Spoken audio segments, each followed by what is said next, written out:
Hey everybody, today I am going to be reviewing F1. This was directed by Joseph Kosinski. Kosinski and Bruckheimer are back after the internationally successful smash hit that was Top Gun Maverick, with Tom Cruise at the helm, of course. With F1, the attitude seems to be, if it ain't broke, don't fix it. And overall, I did like this movie. I had fun with it. It's the first summer movie that really felt like a summer movie. It felt like an escape. I was transported for a while. It's a reminder of what certain movies used to be, a certain Hollywood nostalgia, a warm glow to that, but it also maintains some pep in the step. It has that summer fizzy Coca-Cola feel to it, which makes sense because this is a blockbuster film and a sports film, so obviously we're going to be chock full of product placement, and yet somehow it knows how to make that Hollywood, like, corporate sheen attractive and comforting. Like Top Gun Maverick, it is strategic, it is using the exact same formula. Yes, it is that on the nose, but the whole point of this, I think, is to take one of the last big remaining movie stars that still maintains some aura, some mysticism about them. You got to repackage the branding, so you have to strip it down to the most fundamental, familiar, and accessible parts of that persona. And the second key is the formula itself. I described at the time Top Gun Maverick as essentially, Sister Act 2 back in the habit.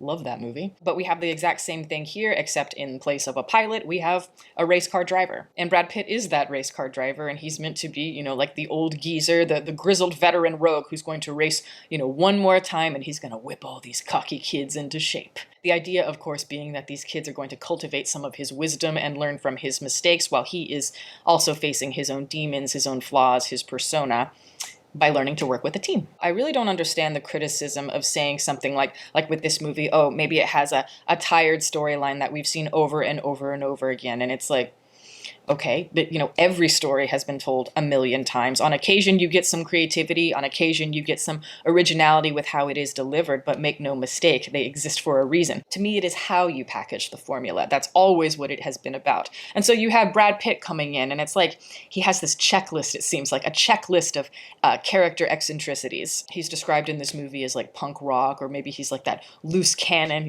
that cliche. But it is Brad Pitt's charisma that keeps you gravitating towards him. He has Spike Spiegel levels of like cool mixed with, that irreverent, smart-ass sense of humor. He's a movie star. He has that American handsome masculinity, very reminiscent of like Paul Newman, obviously Robert Redford he's been compared to, but I love the way, just as an actor, I like the way that Brad Pitt's skin has it's loosened around his eyes and all that. It's made him look more interesting. And within that, it's like he's found this confidence, this effortlessness with every step he takes. And it is a joy to watch as an audience member. To me, he is the most consistent and the most convincing of the last existing movie stars of that particular era. And I mean more than like George Clooney or Johnny Depp or Matt Damon, even Tom Cruise, we'll say. He has aged gracefully on film while also finding success within a variety of different areas in his industry. It's all a brand. It's all about appealing to what is current, despite any controversies behind the scenes, just like Tom Cruise. I really liked the first act of this thing. I was locked in from the opening, and even as we veer into just like the first half of the movie,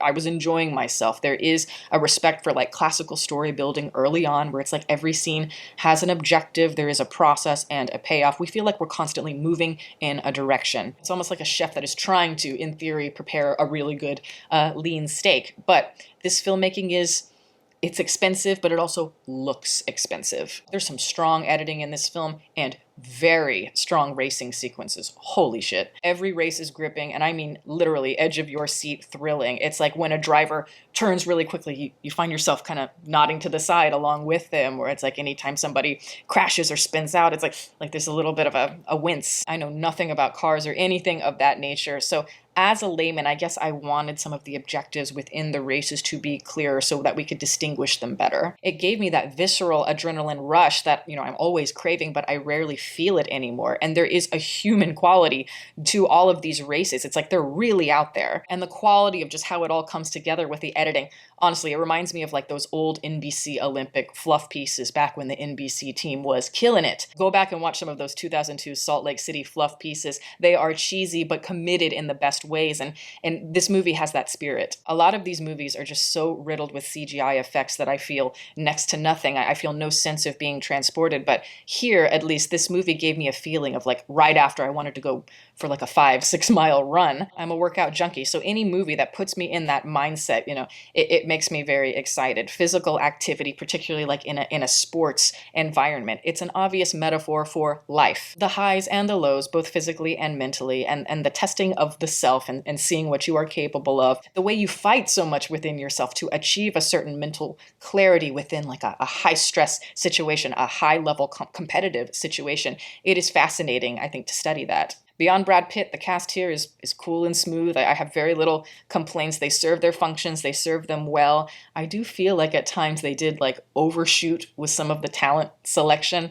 As an example, Javier Bardem, I wish he was given more to do. He serves as like the mentor archetype in this movie. It's just that the role itself, it lacks bite considering how talented of an actor Bardem is and knowing what he can do. And same with Carrie Condon. I think she is great. She is earnest, she's natural, and she provides a perfect femininity that this movie, I think, needs. But I do wish that she had more of a meaty role, because the romantic interest, she starts to fizzle, especially in the third act. For me, the most interesting role was the young racer, the Joshua Pierce character, and this kid is played by Damson Idris. I think that's how you say the name.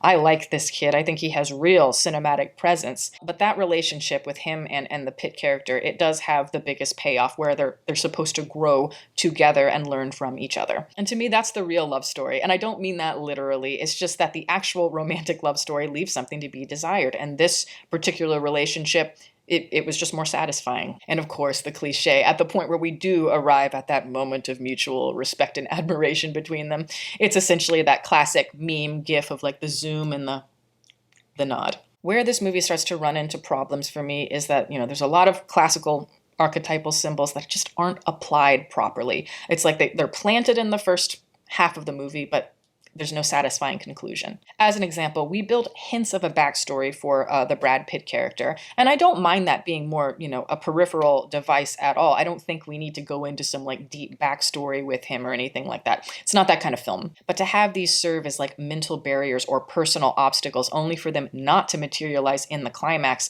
it's like I don't understand the point of them. There's flaky screenwriting, there's a lack of consistency. It is not the well-oiled machine that Top Gun Maverick was. The Brad Pitt character here, it's like he has so many strange contradictions, and he doesn't make a lot of sense so far as the choices that he's making. The intent starts to get cloudy, where it's like, I'm not sure what I'm supposed to be gaining out of it, but I also don't know what the character is supposed to be gaining from each race. He makes so many dumb decisions that constantly put other characters at risk, and it's very redundant. It happens a lot, so then it starts to try your patience. As much as I think Pitt works here so far as what he's doing and settling back into that like Americana masculine type of role, I just don't think that the movie or the creators have a grasp on his persona to the same level they did with Tom Cruise. The ending of this film starts to lay on the sentiment pretty thick, and I know this movie is meant to be cliche, but there are certain cliches to me that don't quite feel in step with the rest of the movie.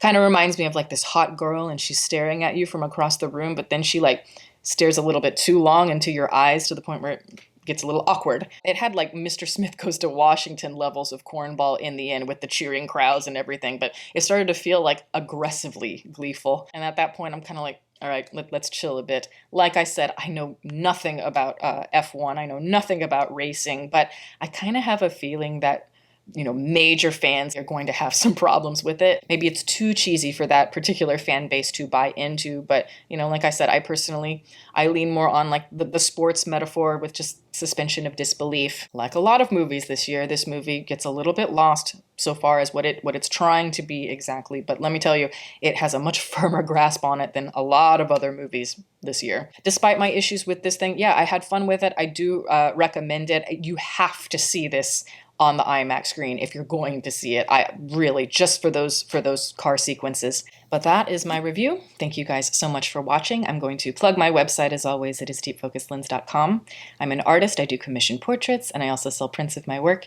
If that is something that you're interested in, you can always go to the website below. And if you have a question about a commission or a print, you can always email me. My email is in the description box below as well. Also, I'd like to give a shout out to my patrons who are great. Guys, thank you so much for your support. Welcome to all the new members. If you are interested in supporting, the link for that is below, as well as the rest of my social media information. You can watch my videos here, and you can subscribe if you'd like. Catch you next time.